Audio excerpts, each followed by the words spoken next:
to rather realistic, grim pictures. I think we better now call it to an end, and I'll call Kjell Aleklett, the ASPO president, to come up and help close the meeting. Thank you for waiting around. Well,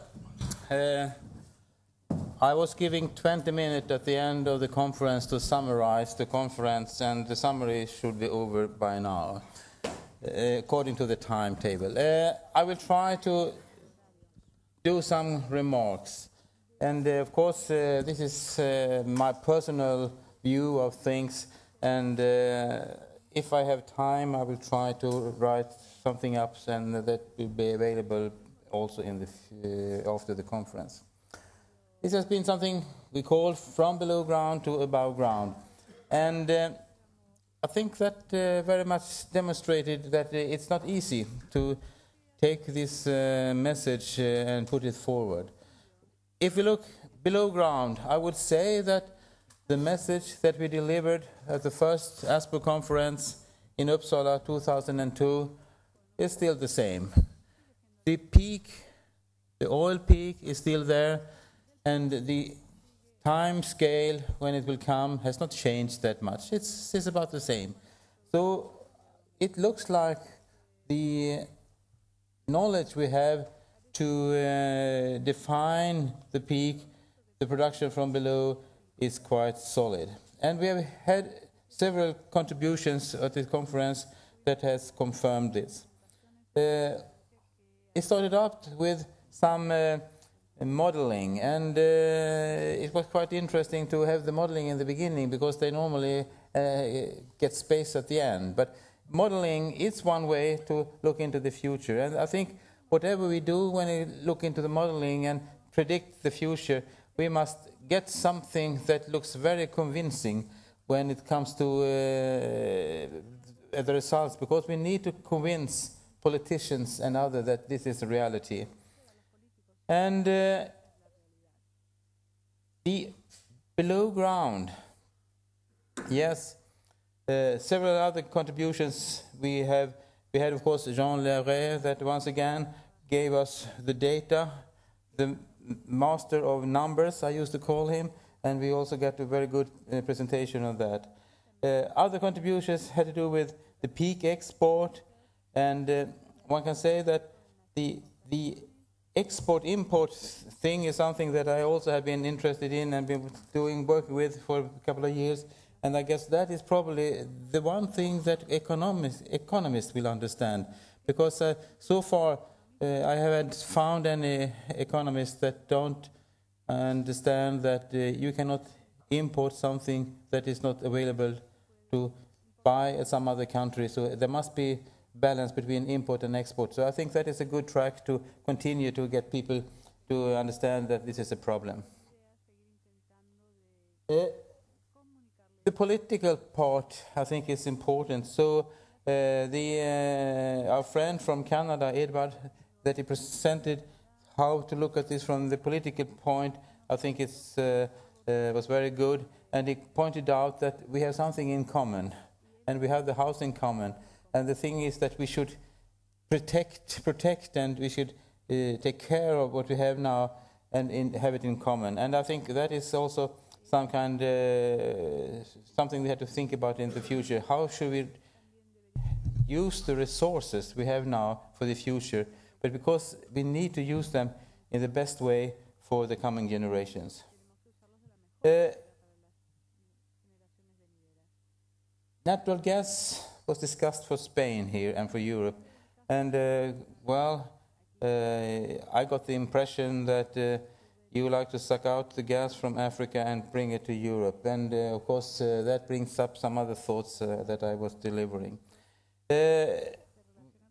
Andrew mentioned the word negawatt, that we should be we had to think about negawatt. That means reduce the energy that we are using, and that is of course a thought that is hard to get through, but it might be a good idea to think about it.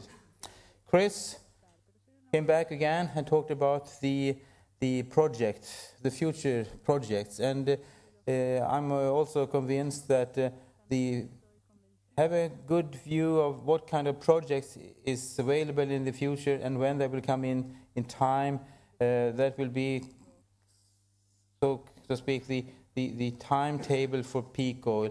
If the projects are delayed, peak will be earlier. If they will fast in time, the peak will be higher. So this is some kind of the peak plateau question, how the projects will come into the future. And we all heard from Ugo about the peak minerals things. And yes, it's not only peak oil, we have peak in many things. And that is also something that is necessary to take into consideration when they are planning the future with different schemes, with different ideas about how to harvest the renewable energy in the most efficient way for us in the future. Nuclear was the small part here, and the title was the Nuclear Illusion. And yes, it's cannot solve the problem for the world. Personally, I think that nuclear will be in some small corner and will be used, but it's of course no solution for the whole problem we are seeing. And then we come above ground. Let's say like below ground, it looks like we have the ideas quite good. We understand what will happen in the future, but how about above ground? And I must say that in some way, our dear friend from Argentina, Victor, has pointed out that history is important. I maybe not all of you got the translation, but he mentioned that in the tribes in Amazonas that have no history, they are living with the same way all the time. So it's just that when we try to make history that we have an increase in use of energy, and it's kind of an interesting concept that, well, I mean, anyone that like to be great, write history, he must use energy, and you just take how much energy was not used to put the man on the moon, you know. I mean, and that is just how energy is part of history.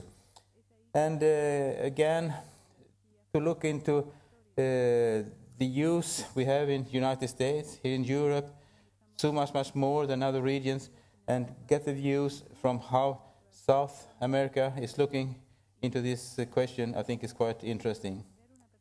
And then, of course, we have Colin. Colin is always Colin. And I think, as usual, it was a great presentation. His philosophy or his thought about mankind and so on, I think was even a little bit better this time than before. And he said many things that I think we should think about. And again, he pointed out that what he has said always about peak oil, yes, it's still true. We got a very good explanation how the market is working. I mean, and we learned that the contract is 100,000 barrels, and that they were selling oil many more times per day than we are using. And of course, these guys should not be allowed to play around with our oil that we need. And the funny thing is that they didn't like to own the barrels when it should be delivered. So if they was owning barrels and it was time to deliver, they tried to sell them. So it's like this, this card game. I don't know the English word. The black. It's Swedish, what's called Black Peter, or as you call it. You don't like to be sitting on that at the end, you know. That is the kind of the game that are playing.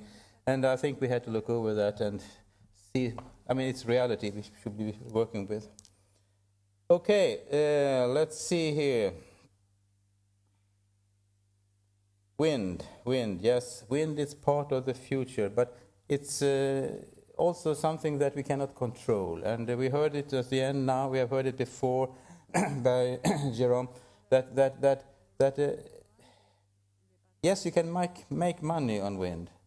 And of course you should have wind in the system as much as possible. And we just have to see how we can get it into the energy system in a way that it's also this thing that you have to have a backup of things. You know, when it's not blowing, and we need power. And the power concepts, I think, is needed to be discussed more in the future.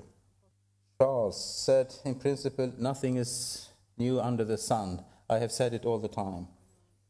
And it's clear that this is not a new issue, but I think we are now at a stage that people can see that we will be affected of it. And I think that is the difference. It's very hard to say something will happen 20 years from now and people should care about it. But we are saying it's happening now means that we must be, we can maybe get the measure through, but it also may be that it's not enough time to get the changes that is necessary. The fact is that we are facing something quite dramatically, because we have an increase in use of energy and an increase of GDP and an increase in everything, and we know that this will not, that will change, and that brings us to different kinds of societies that we must have in the future, and different kinds of thinking. And Bob's told us that it's not a peak oil that we might be thinking so much about. It's the peak growth. We had to rethink about how things should. That we don't. We are not addicted to oil. We are addicted to growth. Yes, that was what he said. And I think this is also something we had to look into the future. Another thing is that sustainability was poor. It was boring. It was boring to live a sustainable life, and I think this is needs to be innovations about that, because we like to live in a life that is not boring. So invention about making life more interesting in a sustainable future, I think is needed. We had the island problems. I mean, if we take the Canary Island, yes, they are isolated, and it kind of struck on me that they say, well, the energy coming in, it's oil. It's nothing else than oil, you know. And that is also problems. One can say that the local problem is very, very much easy to see when you are on an island. But I think that many problems in the future must be solved locally, because we don't have a single solution for the whole world. So the local solutions, to look into those and to see how they manage things, can be something that we must take with us into the future. Renewables, yes. Renewable is needed. Is there enough renewables? Well, we heard several talks about that, and it looks like there is not enough renewables for the kind of life we have now. And that means that the thing we have below ground, the fossil fuel we have below ground, I think must be used in a clever way to create a society that will function without it. So the things we had to start to think about is, how should we use the fossil fuels into the future?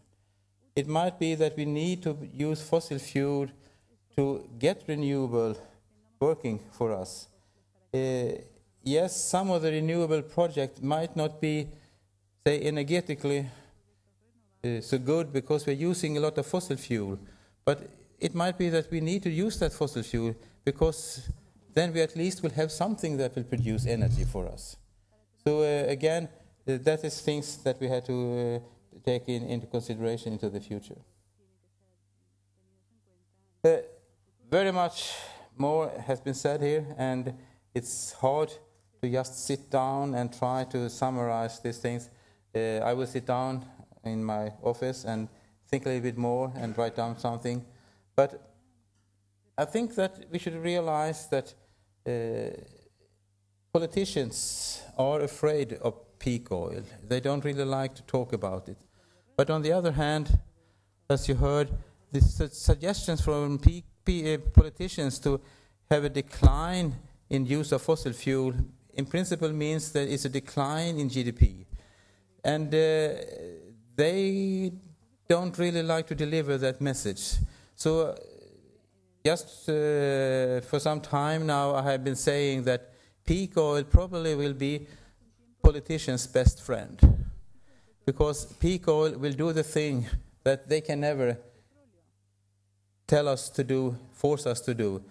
So I think that we very soon will find some kind of agreement with politicians. Yes, this is reality. Now we had to work to the future.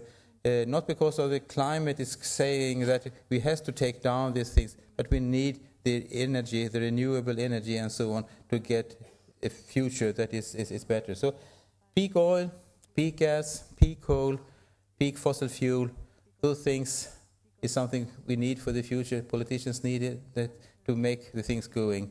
And if they don't accept these kind of things, I think it will be a hard time for democracy, as I said before, because they cannot propose something that is not better tomorrow than it is today. If that is, if they not can point on something reality, so if politicians can point to reality and say, this is going to happen, we will have less oil 10 years from now, we must do something, then it might be much easier to get things coming through compared to saying that we had to do this.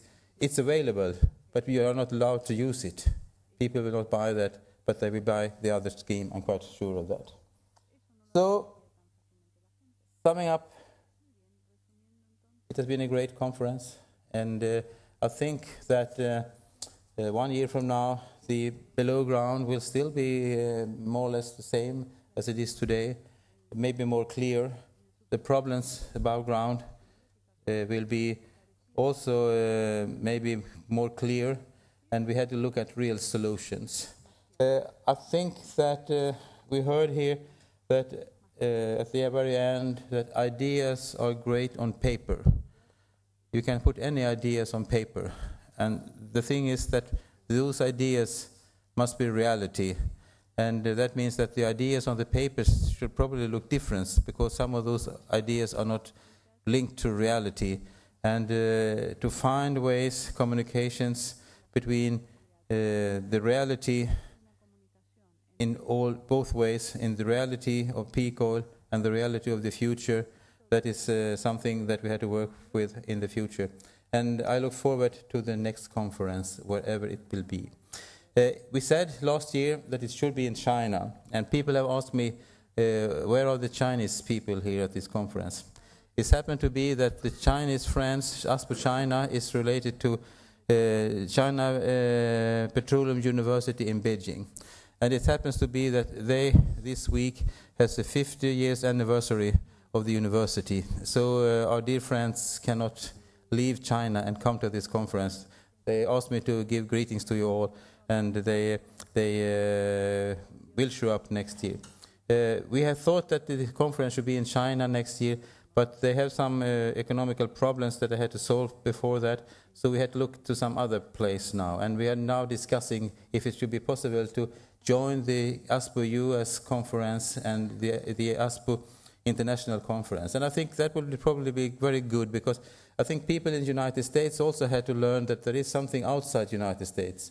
I mean, everything that was discussed on the ASPO conference in the United States was just things within the United States.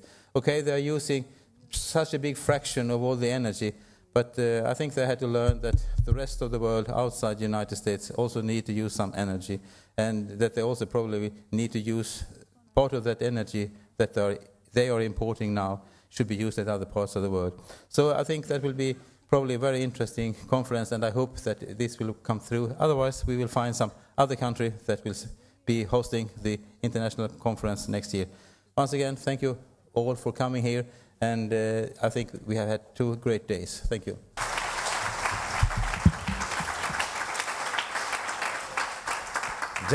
Just to finish, we had in the program a special announcement, and I would like to ask Mr. Jean Laherrère and Mr. Colin Campbell if they are so kind to come here, because we have prepared small, in occasion of the 10th anniversary of their famous article in 1998 of the end of cheap oil in Scientific American. We have thought that it should be convenient to prepare something for them. Is what we call the peak oil early warning system. This is what we are going to offer them as a present in commemoration of the 10 years.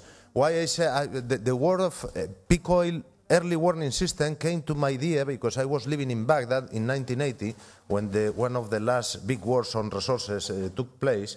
And then I was working a telecom project, and the Iraqi government of Saddam Hussein issued a call for tender in telecommunications, secret tender.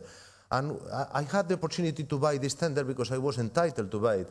And it happened to be an early air raid warning system.